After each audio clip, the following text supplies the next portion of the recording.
going to talk Oh, about Bliss. the Okay. portable life support system. Have I done that? Well, that's okay. I got my foot on it. Nah, I let it bend. Well, I'm just, yeah, that's sort Okay, go ahead. I believe that you wanted to know about the PLSS, which is the Portable Life Support System for the so-called moonwalkers. And I use the word alleged whenever I can, and so-called, because I honestly stopped believing that men ever approached anywhere near the moon years ago. Well, this system was designed to keep a man alive in total vacuum, and it was designed to keep that solar heat and his body heat from roasting him alive in a highly insulating suit.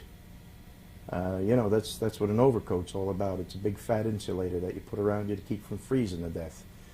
Well, these suits were not only that, but they were sealed so that any heat that you put in there didn't want to radiate back out too easy. And any heat that was received would also be impounding upon you and building the temperature inside this suit. So in order to equalize this and have an air conditioner, they carried, I don't know, it was maybe a liter of water. It was a little tank of water.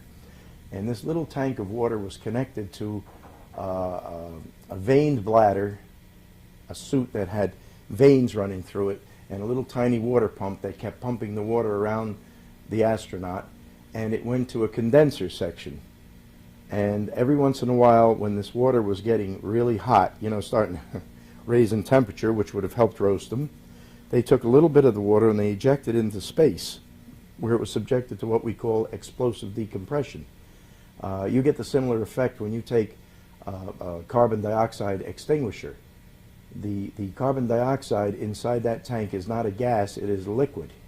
And the instant you pull the trigger, you release this liquid, which is under a high pressure, to our 14.7 pounds of low pressure, and the thing explosively decompresses and creates a lot of cold and forms dry ice. Actually, that's what those white flakes coming out of there are.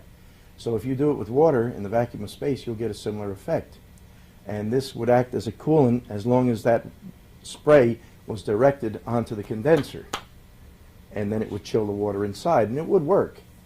The only trouble is that when I calculated values for the amount of heat coming in off that sun, which is 20% hotter than our sun because there's no atmosphere or water vapor to act as a barrier, I wind up with things like that. They would have needed, I believe, 2 gallons of water to stay on the surface of the moon for the 4 hours they claim to have stayed there.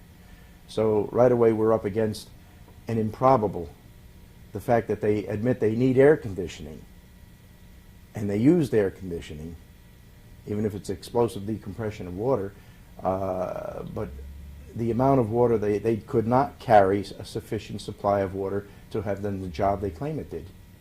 So one more time, it's an impossible situation. But by the same token, it shows that the moon's surface has to be hot, not cold. And if the surface is hot, the LEM had to be hot. And yet Aldrin and Armstrong claimed they couldn't sleep because it was so cold inside the LEM. So something's wrong. Warm metal radiates heat.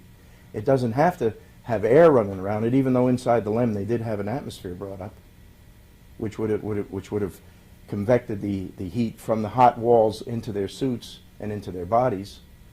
So it's an impossible situation. Outside you need air conditioning, inside you don't. Don't make sense.